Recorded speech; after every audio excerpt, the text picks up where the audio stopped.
Hello everyone, কেমন আছো তোমরা সবাই? আশা করি সবাই ভালো আছো, সুস্থ আছো। আর তোমাদের সুস্থ কামনা করেই এই ভিডিওটা শুরু করলাম।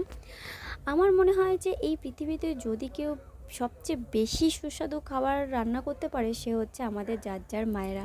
ঠিক তেমনি আমার মাও যে খাবারটাই রান্না করে আর যেভাবেই রান্না করে, আমার মনে হয় তার থেকে ভালো আর টেস্টি খাবার আর কোথাও পাবো না।